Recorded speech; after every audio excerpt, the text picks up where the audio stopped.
At the risk of stating the obvious, I am not 13. So this is a very belated bat mitzvah. I grew up in a house with a mezuzah on the front door, bagels and lox on the kitchen table, and the occasional Yiddish word spilled over coffees in the living room, language my mother had inherited from her grandmother. But that was pretty much the extent of my Judaism. As a child, high holidays were rarely observed, and we weren't members of a synagogue. Although being Jewish did provide a useful excuse for getting out of church services at my C of E school. When I first met with Rabbi Alex just over a year ago, I told her that I felt fraudulent calling myself a Jew, that I felt like a stranger to my religion. Reading the word v'geiracha in this parasha for the first time, I was hit with an immediate pow. We were all at Sinai, according to the Torah, even the ger, the stranger, even me. But how were we there? Moses says he is making this covenant both with those who are standing here with us this day before Adonai our God, and with those who are not with us here this day. In Midrash Tanhuma, an ancient interpretation of the Torah, Rabbi Abahu suggests that those who are not there are the souls of Jewish people yet to be born. These souls did not have bodies at Sinai, so they had no legs with which to stand. That is why they are described in the Torah. That is why they are not described in the Torah as Omeid, standing, unlike the Israelites present before Moses as he reaffirmed the covenant. They are simply ve'et asher einenu po imanu hayom, those who are not with us here this day.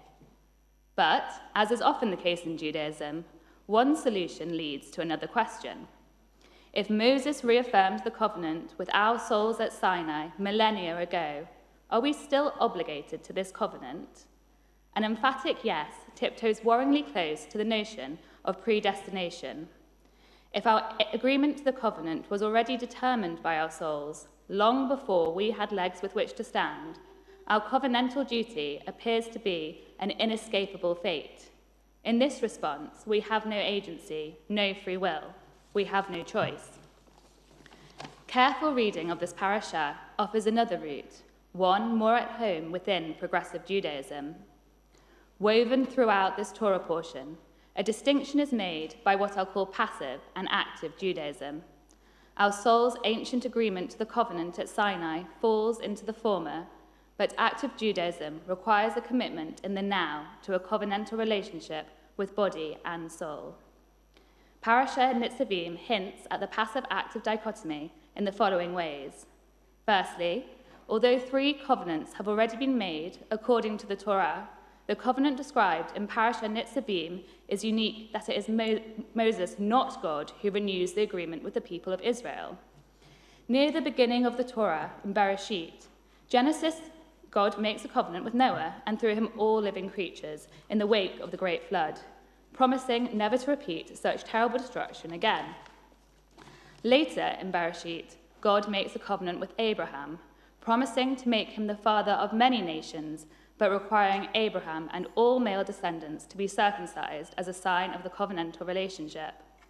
In the 3rd covenant, as told in Exodus, God promises that the Israelites will be God's treasured people, as long as they obey his commandments. 3 covenants, each initiated by God. But in Parasha Nitzavim, it is not God who reaffirms the covenant. Instead, it is Moses who addresses the Israelites at Sinai. The shift from divine initiative to human initiative echoes a shift from passive to active. The covenant is no longer something put upon us by a higher power, but something that can be instigated by human action. Secondly, this portion begins with a list of specific categories of people. Rashechem, Shivtechem, Ziknechem, your tribal heads, your elders, your officials, suggesting it is not who you are, but what you do that matters. Action matters. Lastly, this portion is called Nitzavim, not Omeid. Both words mean to stand, but Nitzavim means to stand firm, to stand for something, whereas Omeid is to simply stand, or, as Rabbi Eager put it to me, like you were waiting for a bus. Writing in the Torah, a woman's commentary, Rabbi Miriam C. Berkowitz notes that Nitzavim shares the same letter root as Vatei Tatzav, Yud, Sade, Bet. Pointing to Parashat Shemot in Exodus, Rabbi Berkowitz reminds us that the Torah describes Miriam as Vatei Tatzav as she stood on the banks of the river Nile, watching Moses float away in a basket. Miriam doesn't just stand by as they're waiting for a bus. This is her baby brother's life at stake. She is firmly planted, unshakable, committed, as she anxiously observes what will become of him. Nitzavim, sharing this letter root, means to actively stand, whereas Omeid is to passively stand. By naming this parasha Nitzavim, the Torah prioritizes action. As active Jews, we reaffirm the covenant with God that our souls were offered at Sinai long ago. We consciously agree to the covenantal agreement that was, according to the Talmud, forsworn at Sinai.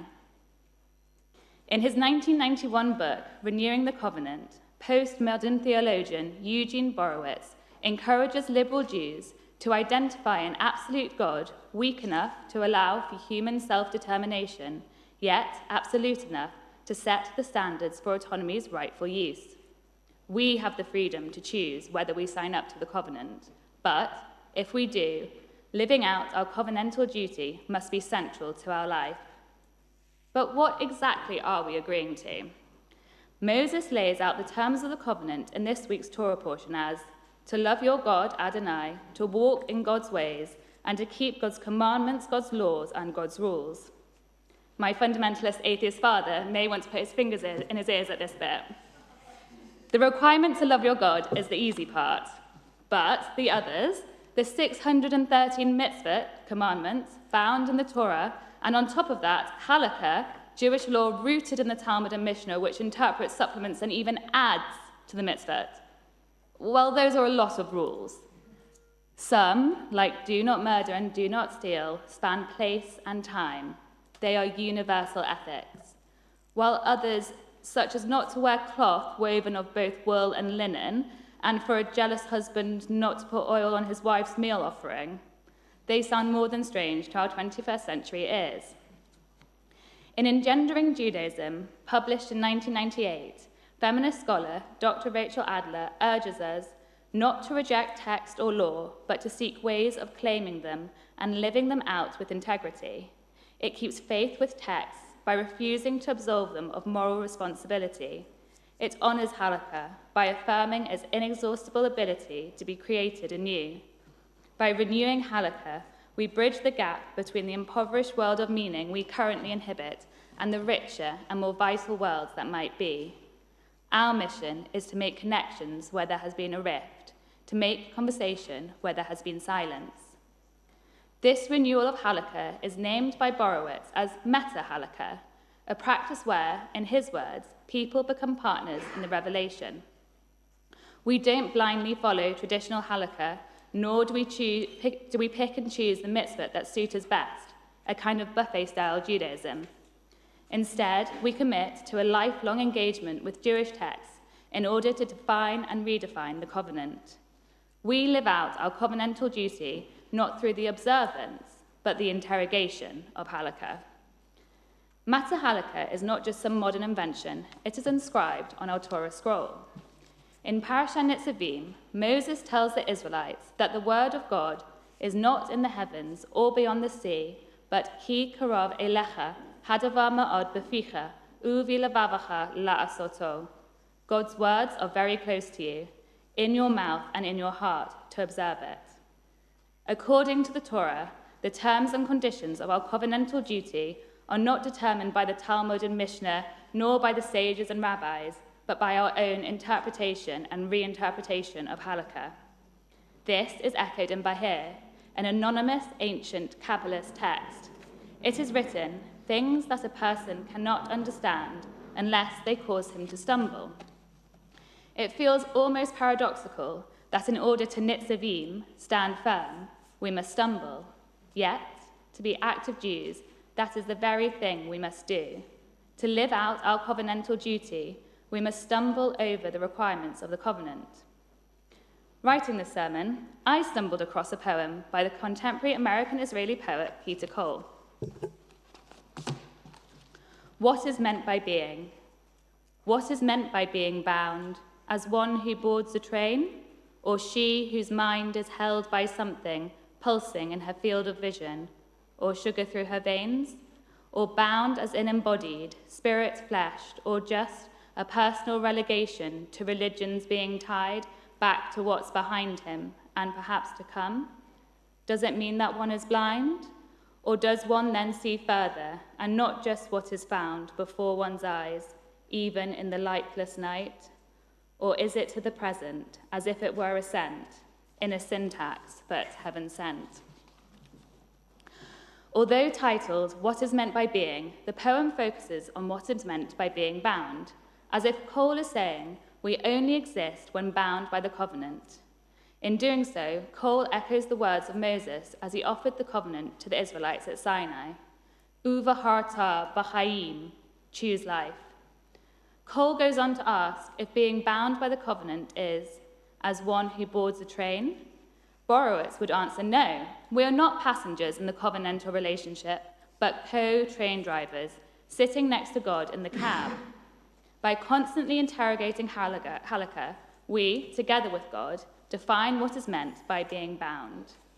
But it is the final verse that sticks with me. Or is it to the present, as if it were ascent, in a syntax, but heaven sent? Cole's use of the word syntax, the rules we use to form a sentence in order for that sentence to make sense, combines the dual pillars of meta-halakha, rules, mitzvot, and make sense, interpretation, into 2 syllables. As progressive, active Jews, may we all consciously agree to a covenant that is in a syntax but heaven sent.